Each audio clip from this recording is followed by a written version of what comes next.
In my last video, I showed that the so-called academic agent was either a liar or was guilty of poor scholarship. He had attributed the fascist manifesto to Mussolini when it was written by two people that actually opposed Mussolini's economic views. This is how academic agents responded. Funnily enough, I was reading a book the other day called Straight and Crooked Thinking. It's about dirty tricks and arguments and how people often claim victory when they've done little, if anything, to disprove their opponent.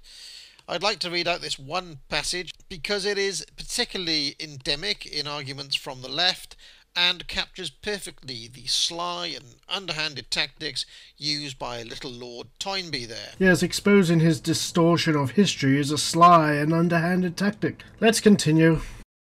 Into the class of diversions we must put too the trick of fastening on a trivial point in an opponent's argument, defeating him on that, and then leaving it to be supposed that he had been defeated on the main question. Let's stop right there.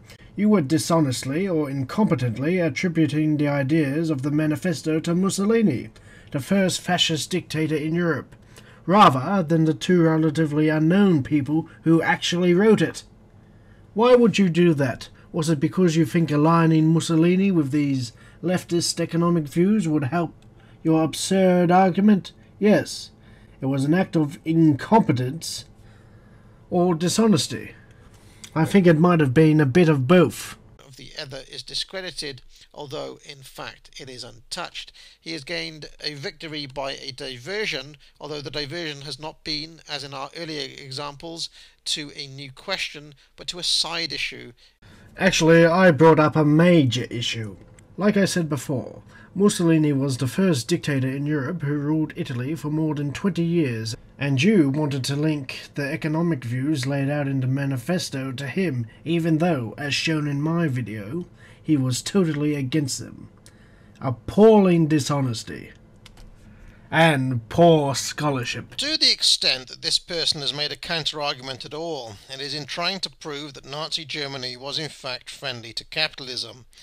This is all mostly circumstantial or anecdotal stuff, used so that he can say that fascism can't possibly be a form of socialism because certain fascists were friendly to business.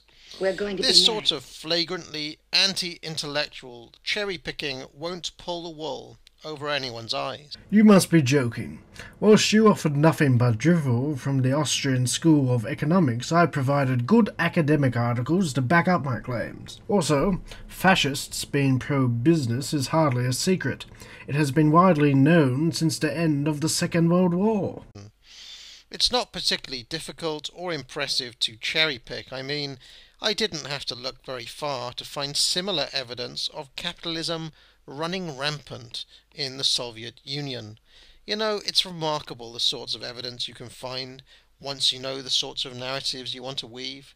I can only conclude that by allowing this sort of commercial activity to run unchecked, our comrades in the Soviet Union were traitors to the cause. And, well, I suppose we can say they were capitalist, fascist pigs. Let me explain this to you in simple terms. Nazi Germany, private ownership of the means of production. USSR, collective ownership of the means of production. In one state, capitalists made record profits, whilst backed by the iron fist of the state.